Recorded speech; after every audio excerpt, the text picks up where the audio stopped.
Shalom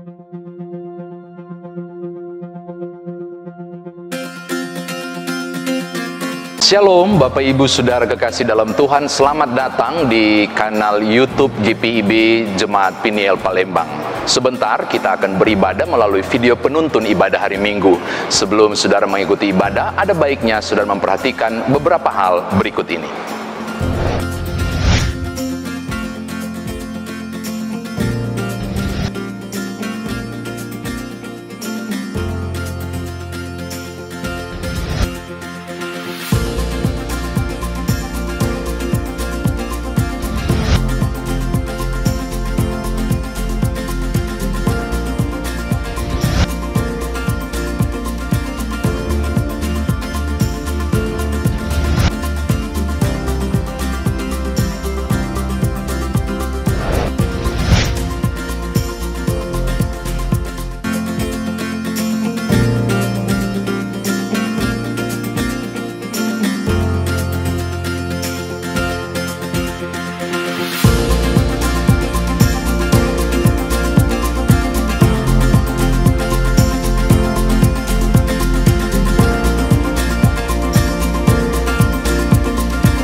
Jemaat Tuhan, marilah berdiri untuk menghadap Tuhan dan menyembah-Nya serta memuliakan nama-Nya karena kasih setia-Nya besar atas kita.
Jemaat Tuhan, marilah kita berdoa.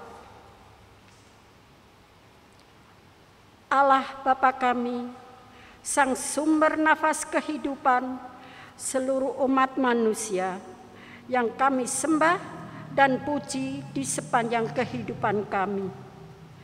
Terima kasih Tuhan untuk kasih setia serta perlindungan-Mu yang tak berkesudahan atas kehidupan keluarga kami. Dengan kerendahan hati kami memohon kepadamu untuk hadir dan memberkati persekutuan keluarga kami saat ini. Dari awal, pertengahan, hingga akhirnya, sehingga persekutuan keluarga ini dapat menjadi kesukaan bagi nama-Mu. Di dalam nama Tuhan Yesus Kristus, kami telah berdoa dan mengucap syukur. Amin.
Jemaat yang dikasihi Tuhan, sebelum kita masuk dalam pemberitaan firman, marilah bersama-sama kita satu dalam doa, kita mohon bimbingan Roh Kudus. Mari kita berdoa.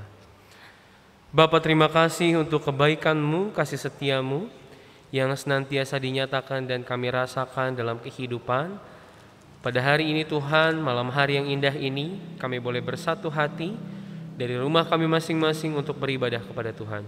Sebentar setiap kami akan membaca dan memahami, merenungkan sebagian keindahan daripada firman Tuhan. Urapi kami dengan Roh-Mu yang kudus ya Bapa, agar kami mampu untuk memahami dan juga mampu untuk melaksanakannya di tengah-tengah kehidupan. Berbicaralah ya Tuhan, karena kami telah siap untuk mendengarkan dan bersedia untuk melakukannya. Amin. Jemaat Tuhan, pembacaan kita pada malam hari ini diambil dari surat 1 Korintus pasal yang ketiga ayat yang pertama sampai dengan yang ke-9. 1 Korintus pasal yang ketiga ayat yang pertama sampai dengan yang ke-9. Apabila Bapak Ibu sudah menemukan bacaan Alkitab yang saya maksud, marilah kita bangkit berdiri untuk membaca firman Tuhan. Dan aku saudara-saudara pada waktu itu tidak dapat berbicara dengan kamu seperti dengan manusia rohani, tetapi hanya dengan manusia duniawi yang belum dewasa dalam Kristus. Susulah yang kuberikan kepadamu bukanlah makanan keras, sebab kamu belum dapat menerimanya, dan sekarang pun kamu belum dapat menerimanya, karena kamu masih manusia duniawi. Sebab jika di antaramu ada iri hati dan perselisihan, bukankah hal itu menunjukkan bahwa kamu manusia duniawi dan bahwa kamu hidup secara manusiawi? Karena jika yang seorang berkata, aku dari golongan Paulus, dan yang lain berkata, aku dari golongan Apolos, bukankah hal itu menunjukkan bahwa kamu manusia duniawi yang bukan rohani? Jadi, apakah Apolos, apakah Paulus, pelayan-pelayan Tuhan yang olehnya kamu menjadi percaya masing-masing menurut jalan yang diberikan Tuhan kepadanya? Aku menanam, Apolos menyiram, tetapi Allah yang memberi pertumbuhan. Karena itu yang penting bukanlah yang menanam atau yang menyiram, melainkan Allah yang memberi pertumbuhan. baik yang menanam maupun yang menyiram adalah sama, dan masing-masing akan menerima upahnya sesuai dengan pekerjaannya sendiri. Karena kami adalah kawan sekerja Allah. Kamu adalah ladang Allah, bangunan Allah. Demikianlah pembacaan Alkitab. Terpujilah Kristus. Haleluya. Haleluya. Haleluya. Haleluya.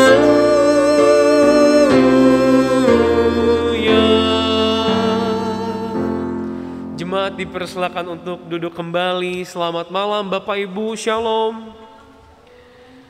Saya bisa mendengar sapaan shalom dari setiap kita yang boleh bertugas dalam rekaman ibadah ini. Tapi walaupun saya belum bisa mendengar sapaan shalom dari Bapak Ibu, saudara terkasih yang dikasihi Tuhan, maupun belum bisa melihat keadaan jemaat Tuhan pada hari ini, pada saat ini, tapi saya selalu berharap kita semua dalam segala kondisi dalam pemeliharaan Tuhan. Bapak Ibu, beberapa waktu yang lalu, sekitar sebulan atau 2 minggu yang lalu, saya ada berdiskusi dengan seorang teman yang sudah jarang sekali masuk ke gereja. Ini teman saya semasa kuliah Bapak Ibu. Kami bertelepon dan dia bercerita, sharing. Patrick, aku udah jarang pergi ke gereja. Bahkan bukan udah jarang lagi, sudah tidak mau. Bahkan bukan soal pergi ke gereja dan tidak mau ke gereja, berdoa pun sudah tidak lagi. KTP-nya tetap Kristen Bapak Ibu, tapi dalam dirinya sendiri sudah sulit mau mengakui bahwa dirinya adalah pengikut Kristus. Nah, saya penasaran apa ya yang menyebabkan kemudian orang memutuskan untuk udahlah, aku sudah tidak mau mengikut Kristus lagi. Karena saya secara pribadi berdasarkan pengalaman iman dan lain sebagainya, justru makin dewasa kita makin kuat, makin teguh untuk mendekatkan diri kepada Tuhan. Kok masih ada orang yang kemudian dia lahir, kemudian dibaptis, dididik secara rohani oleh orang tua, oleh gereja, mungkin masuk sekolah minggu barangkali, teruna, pemuda. Pada akhirnya ketika ia masuk ke masa dewasa memutuskan untuk sudah Kristus lagi. Nah, kira-kira apa ya Bapak Ibu yang menyebabkan? Saya bertanya terhadap teman saya tadi. Saya bertanya terhadap teman saya tadi, apa alasannya? Dari begitu panjang penjelasan yang ia berikan, saya memperoleh 2 kesimpulan Bapak Ibu. Ada 2 alasan utama yang saya peroleh ketika saya bertanya, kamu kenapa nggak mau ikut Kristus lagi? Kenapa nggak mau ke gereja lagi? Kenapa nggak mau berdoa lagi? Apa yang kamu rasakan? Apa yang kamu alami? Dari sekian banyak penjelasan ada 2 alasan utama yang boleh saya simpulkan. Yang pertama Bapak Ibu, dia tidak merasakan kehadiran Tuhan dalam pergumulan hidup. Jadi ada begitu banyak kegagalan-kegagalan yang ia alami, dan pada saat kegagalan-kegagalan itu ia alami, ia merasa Tuhan tidak menolong.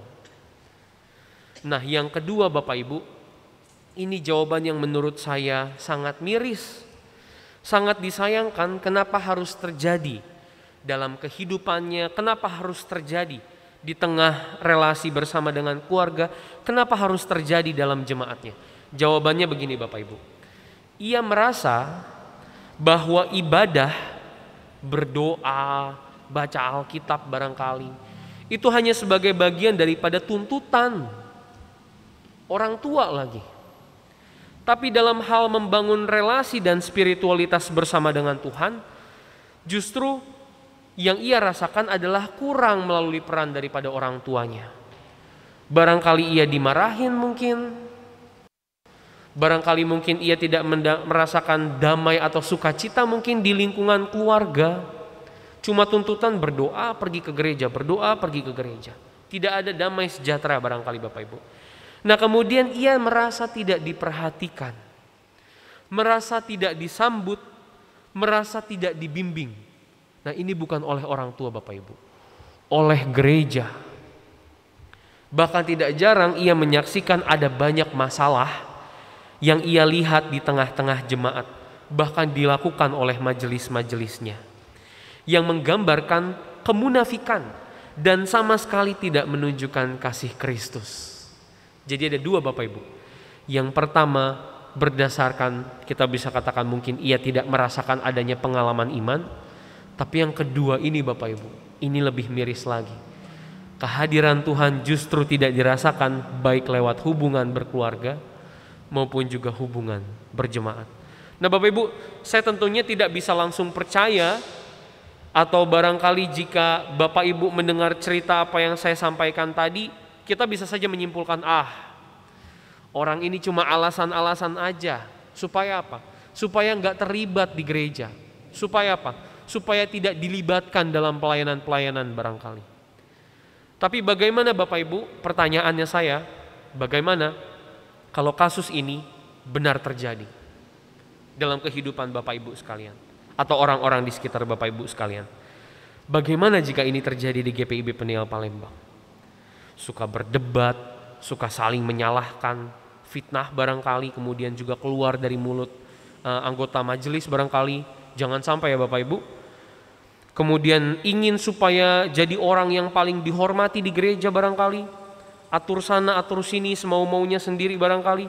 Atau barangkali Bapak Ibu kenal satu atau bahkan dua orang yang sudah jarang pergi ke gereja atau pindah keyakinan. Bagaimana, ini pertanyaan Bapak Ibu, bagaimana kalau orang-orang yang pergi tadi tidak ke gereja lagi atau pindah keyakinan, mengambil keputusan itu karena sikap kita warga gereja, karena relasi yang tidak terjalin dengan baik di dalam jemaat? Tentunya itu adalah bagian dari persoalan. Perselisihan membuahkan perpecahan jemaat. Bagaimana Bapak Ibu kalau itu terjadi di gereja kita? Saya berharap tentunya tidak ya Bapak Ibu ya. Nah ternyata situasi yang dialami oleh jemaat Korintus juga sama halnya Bapak Ibu. Mungkin dengan apa yang terjadi dalam kehidupan gereja pada masa kini. Ada perpecahan jemaat yang terjadi. Mereka saling memisahkan diri Bapak Ibu. Mereka menggolongkan diri kepada golongan-golongan tertentu. Ada yang bilang aku golongan Paulus. Ada yang bilang aku golongan Apolos. Jadi kurang lebih mereka mau saling menunjukkan siapa yang paling benar. Aku golongan Apolos, aku yang paling benar. Aku golongan Paulus, aku yang paling suci. Golongan mana yang paling benar, yang mana yang paling suci, mana yang paling dekat dengan Tuhan. Yang lebih parahnya lagi Bapak Ibu, dengan bangga mereka sebut nama penginjil sebagai tokoh yang mereka agung-agungkan dan rasa paling benar, untuk itulah mereka menggolongkan diri.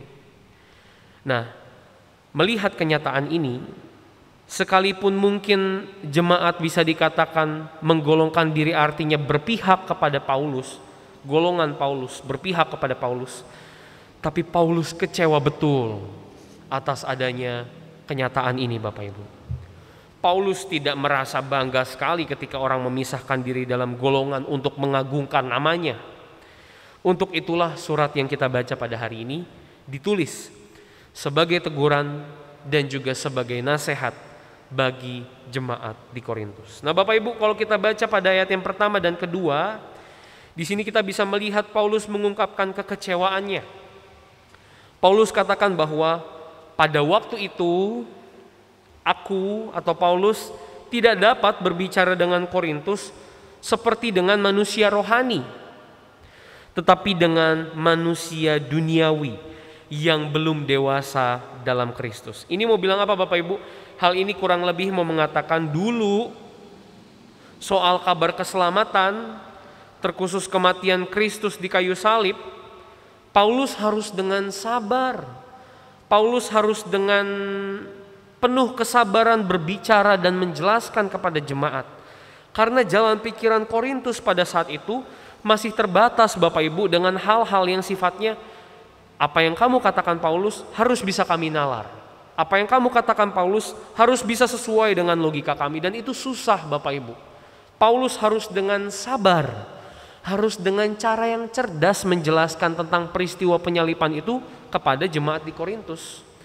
Karena bagi mereka dulu, kalau memang Yesus itu Tuhan, kenapa harus mati? Kenapa harus disalib? Jadi bisa dikatakan Dulu menurut jemaat peristiwa salib adalah tindakan bodoh. Mereka sulit sekali untuk memahami makna daripada peristiwa penyalipan, kematian, dan kebangkitan. Mereka belum bisa menemukan dan memaknai pengorbanan serta penebusan dosa di balik peristiwa salib dan kebangkitan Kristus. Tapi Paulus dengan sabar. Oleh sebab itu Paulus menganalogikan situasi dulu itu seperti ini Bapak Ibu. Susu yang aku berikan kepadamu dulu bukan makanan keras karena kamu belum dapat menerimanya. Bagi Paulus mereka masih manusia duniawi. Dan menurut Paulus itu adalah hal yang wajar. Tapi kalau kita lanjut baca nih Bapak Ibu. Dan sekarang pun kamu belum dapat menerimanya. Kita lanjut di ayat yang ketiga. Karena kamu masih manusia duniawi. Artinya apa Bapak Ibu? Artinya kebuntuan cara berpikir yang terjadi dulu di Korintus, di kehidupan jemaat, terulang lagi, kembali dan menjadi masalah. Bahkan timbul adanya iri hati dan masih ada perselisihan. Jadi kalau mau dibilang dulu Korintus itu jemaat yang susah banget buat diajarin. Tapi ketika mereka sudah diajar dan kemudian paham, ternyata mereka belum benar-benar paham dengan ajaran daripada apa yang disampaikan oleh Paulus. Karena sikap hidup mereka jauh dari apa yang Paulus ajarkan. Hal ini mau mengatakan bahwa sikap hidup pengikut Kristus bukanlah iri hati. Sikap hidup pengikut Kristus bukanlah suka akan perselisihan. Maka itu kalau mereka menyatakan diri sebagai pengikut Kristus atau barangkali pengikut Paulus, Apolos, tapi sikapnya seperti ini, pada saat itu Paulus menilai bahwa mereka gagal memahami segala pengajaran yang sudah Paulus berikan. Begitu Bapak Ibu. Nah sekarang soal Apolos. Paulus tidak melihat Apolos sebagai saingan daripada pelayanan penginjilannya. Ada cara baik yang Paulus gunakan untuk meredakan perselisihan antara anggota lewat surat ini. Ada hal yang khusus yang mau Paulus jelaskan tentang relasi antara Paulus dengan Apolos. Paulus jelaskan dengan baik bahwa dirinya dengan Apolos bukanlah pribadi dengan tujuan yang berbeda. Mereka sama-sama pelayan Tuhan. Walaupun mungkin jalannya atau caranya berbeda barangkali. Justru salah jika kemudian jemaat mengagungkan Paulus ataupun Apolos. Paulus menggunakan analogi menanam di sini Bapak Ibu. Aku yang menanam, Apolos yang menyiram. Nah, kemudian setelah Paulus menanam, Apolos menyiram, Allah yang memberikan pertumbuhan. Jadi mau bilang begini Bapak Ibu. Keberadaan Paulus, keberadaan Apolos pada akhirnya memang saling menguntungkan. Benih Paulus mau kasih tumbuh bagaimana kalau nggak disiram sama Apolos? Sekarang Apolos mau siram-siram dan kasih tumbuh apa kalau Paulus tidak tabur benih? Jadi pada dasarnya apa yang mereka lakukan sebenarnya saling menguntungkan Bapak Ibu. Tapi yang harus dipahami lagi adalah Tuhan yang kasih tumbuh itu benih yang sudah disiram. Artinya apa? Artinya apa Bapak Ibu? Artinya di sini mengatakan dari Apolos, dari Paulus yang perannya paling penting bagi pertumbuhan jemaat, pertumbuhan iman itu adalah Tuhan. Tapi kenapa bukan nama Tuhan yang dimuliakan? Kenapa malah justru Paulus yang diagungkan? Kenapa justru malah Apolos yang diagungkan? Padahal melalui penjelasan Paulus ini kita tahu bahwa pada akhirnya sebenarnya siapapun pelayan Tuhan itu, apapun yang sudah ia lakukan dalam jerih payahnya, tetap yang pantas dimuliakan adalah Tuhan. Dan kiranya melalui penjelasan ini Bapak Ibu jemaat akan memahami bahwa percuma mereka menggolongkan diri. Iri hati dan perselisihan justru malah menjadi tanda bahwa mereka gagal dalam memahami ajaran baik daripada Paulus maupun Apolos. Demikian Bapak Ibu firman Tuhan kita pahami bersama. Sekarang apa yang mau kita bawa pulang? Yang bisa kita bawa pulang sebagai bagian daripada pedoman hidup. Yang pertama Bapak Ibu, mau dikatakan lewat firman Tuhan ini bahwa Jadi orang Kristen bukan hanya soal paham dan percaya kepada Kristus, tapi juga soal mewartakan Kristus dalam kehidupan. Jadi Bapak Ibu, hal ini firman Tuhan ini mengatakan jangan gagal seperti apa yang dilakukan oleh Korintus. Korintus cuma sekedar paham, tapi mereka gagal untuk mewartakan apa yang mereka pahami lewat sikap hidup mereka. Maksudnya apa Bapak Ibu? Jadi orang Kristen itu bukan sekedar cuma pakai kalung salib, bukan sekedar cuma taruh Alkitab di atas mobil atau di bawah jok motor barangkali, dalam pemahaman supaya kita selamat di jalan. Jadi orang Kristen bukan sekedar rajin baca Alkitab, renungan tiap pagi dan tiap malam, ibadah, rajin pelayanan, bukan hanya soal itu. Tapi bagaimana cerminan hidup kita, sikap hidup kita, tutur kata kita, pikiran kita, bahkan tindakan juga merupakan gambaran dari apa yang kita pahami tentang Kristus. Contohnya begini Bapak Ibu yang paling sederhana. Kita rajin baca Alkitab, kita rajin dengar renungan, kita rajin berdoa sama Tuhan. Tapi kita rajin juga ngomongin orang di belakang barangkali. Mulut kita gak bisa kita tahan untuk menjelek-jelekan orang lain. Marah kita tidak bisa kita redam untuk anak-anak barangkali, atau mungkin anak-anak yang marah-marahin orang tuanya, padahal kita baru pulang daripada pelayanan. Seperti itukah gambaran daripada pengikut Kristus Bapak Ibu?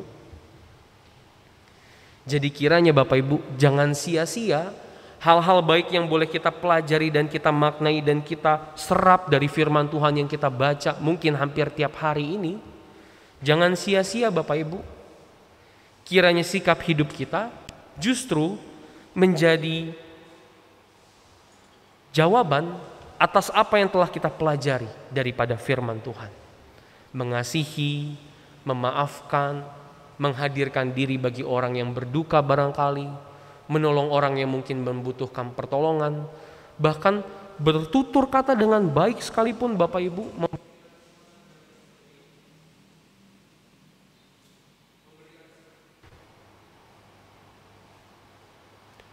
Bahkan tutur kata sekalipun Bapak Ibu memberi semangat, motivasi dan lain sebagainya, itu juga adalah merupakan buah daripada firman Tuhan yang boleh senantiasa kita baca dan menguatkan kita untuk menjadi pribadi yang lebih baik lagi, bukan? Yang kedua Bapak Ibu, sikap hidup kita adalah cerminan daripada Kristus itu sendiri. Paulus kecewa karena menurut Paulus seharusnya jemaat bukan sekedar paham, tapi juga melaksanakan firman Tuhan dalam kehidupan. Bukan iri hati yang ditunjukkan, bukan perselisihan yang ditunjukkan. Karena apa? Karena mereka akan jadi contoh dari orang-orang yang ada di sekitar Bapak Ibu. Orang-orang di sekitar yang belum mengenal Kristus justru akan mengenal Kristus dari kehidupan orang-orang jemaat Korintus. Sekarang bagaimana kalau ternyata jemaat Korintus ini saling berselisih? Bagaimana jika sikap hidup yang ditunjukkan oleh Korintus ini adalah iri hati? Orang mau kenal Kristus yang macam apa? Kurang lebih begitu Bapak Ibu. Sekarang kita dalam kehidupan, mungkin Bapak Ibu merindukan, aku mau ambil bagian memperkenalkan Kristus bagi orang-orang di sekitar. Caranya seperti apa? Mungkin Bapak Ibu, saya bukan mau mengatakan Bapak Ibu pergi ke tengah-tengah pasar mungkin, masyarakat yang banyak mungkin, kemudian mewartakan Kristus dan lain sebagainya. Tidak perlu seperti itu Bapak Ibu. Tunjukkan sikap hidup yang penuh dengan kasih. Tinggalkanlah itu iri hati, tinggalkanlah itu perselisihan. Bantu orang jika memang membutuhkan pertolongan. Beri maaf jika memang mereka bersalah. Dengan harapan ada harinya Bapak Ibu, ada waktunya. Ketika orang mengucap syukur atas kebaikan kita dan kemungkinan berterima kasih kepada kita, ketika Bapak Ibu memberikan jawaban, ya, ini semua oleh karena kemurahan hati Tuhan. Lewat sikap hidup baik kita, lewat pengampunan kita, lewat pertolongan kita, lewat kebaikan kita, nama Tuhan Bapak Ibu dimuliakan. Lewat sikap baik Bapak Ibu, lewat pengampunan yang Bapak Ibu berikan, Tuhan Yesus dikenal sebagai sosok yang maha baik dan juga maha pengampun.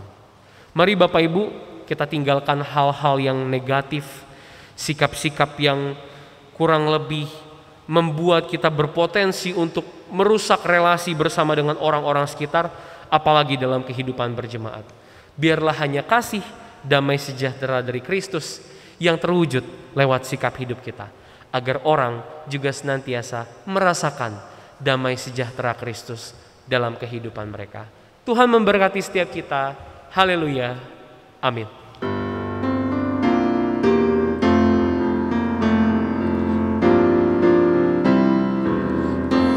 Ajar kami melakukan firman-Mu Tuhan, dalam kata dan tindakan turut maksud-Mu.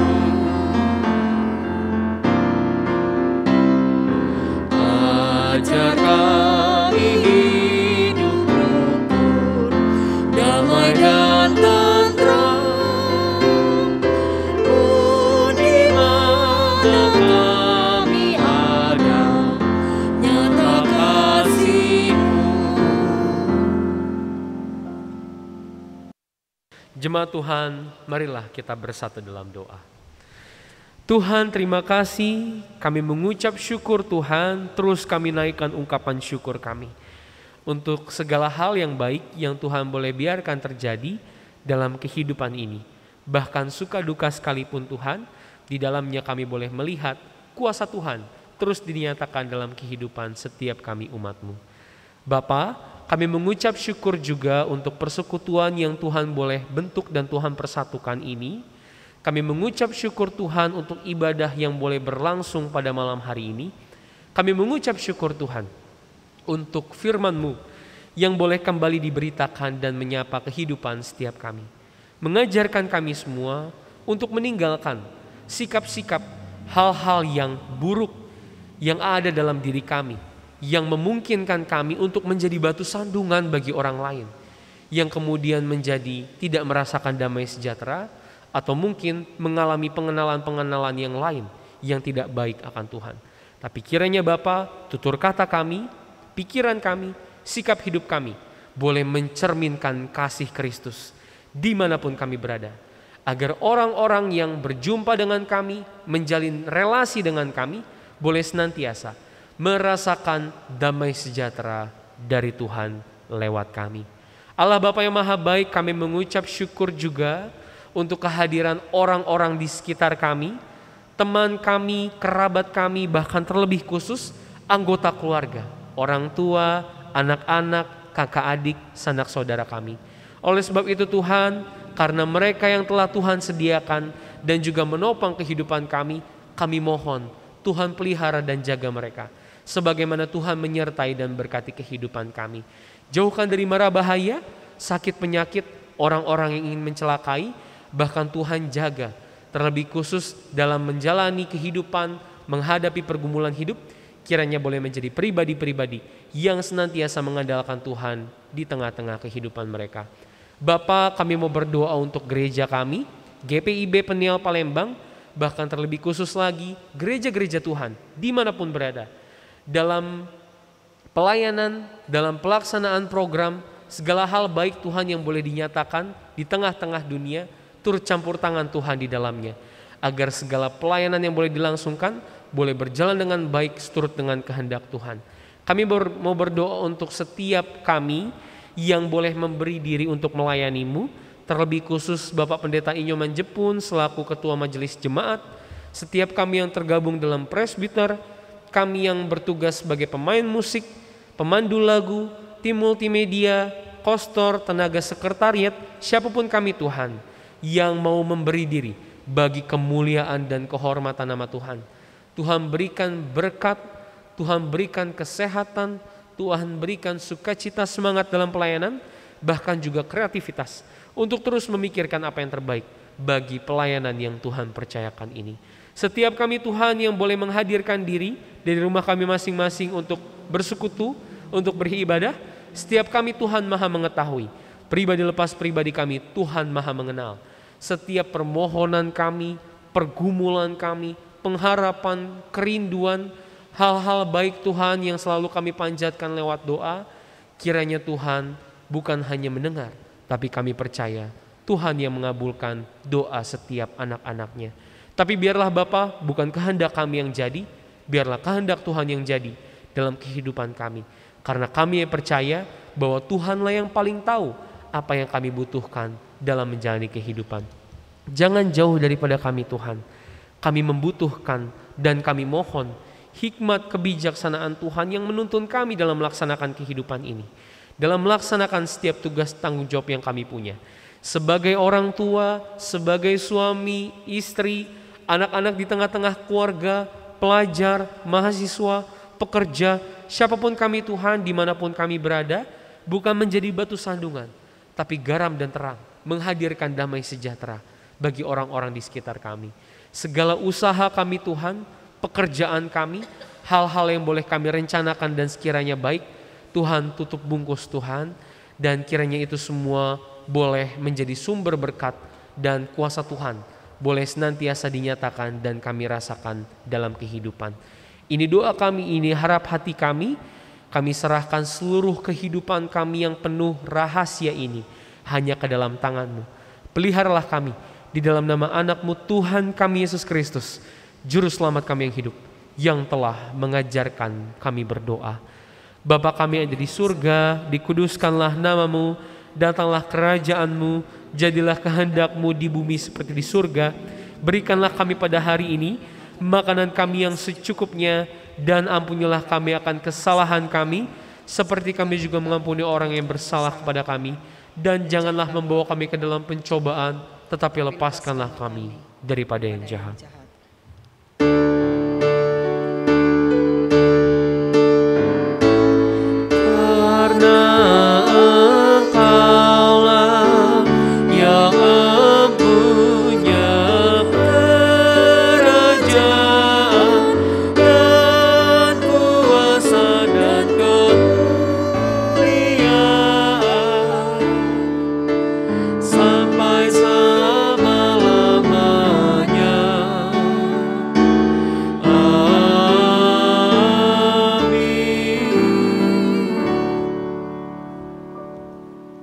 Marilah kita memberi persembahan kepada Tuhan dengan hati, mulut, dan tangan kita.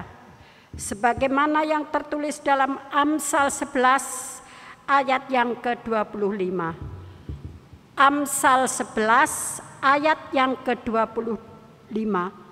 Firman Tuhan berkata,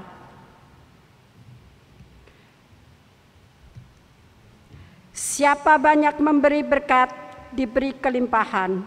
Siapa memberi minum, ia sendiri akan diberi minum. Demikianlah firman Tuhan.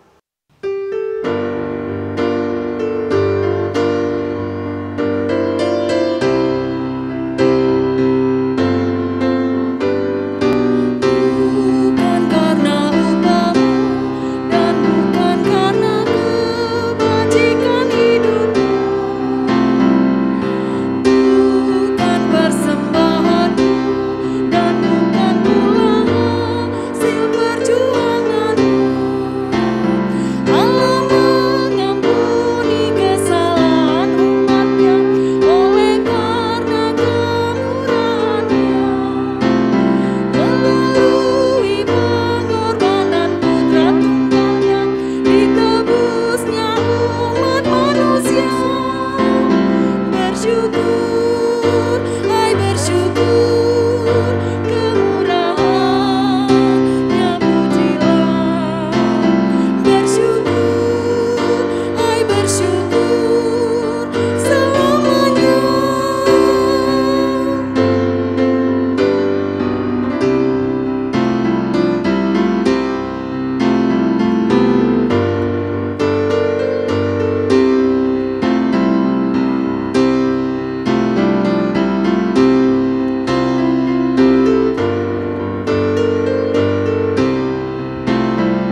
telah berdiri untuk menyerahkan persembahan ini kepada Tuhan dalam doa syukur. Mari kita berdoa. Kami bersyukur kepadamu ya Tuhan untuk limpah kasih dan pemeliharaanmu sampai saat ini. Berkati dan kuduskan persembahan yang kami bawakan ini menjadi berkat dalam karya kasih dan kesaksian bagi sesama, bahkan untuk memuliakan namamu di dunia. Dalam nama Tuhan Yesus Kristus, Sang Sumber Berkat, kami telah berdoa. Amin. Jemaat Tuhan masih dengan tetap bangkit berdiri.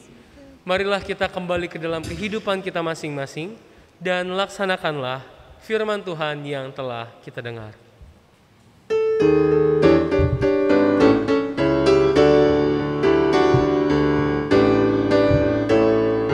Yesus inginkan dirimu bersinarkan agar seluruh dunia memujinya.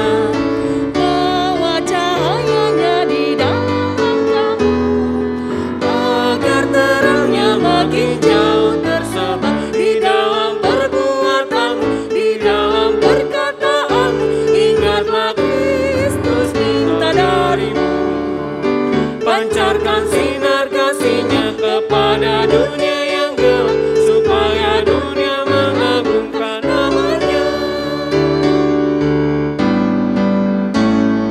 Yesus inginkan kau menjadi saksi-Nya bagi semua orang yang berkuasa.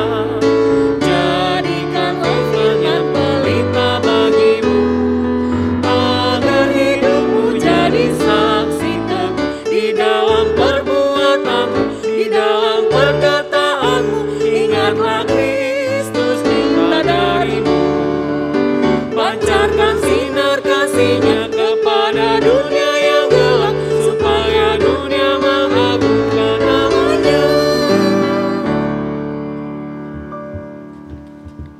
Jemaat Tuhan, arahkanlah hati dan pikiranmu kepada Tuhan.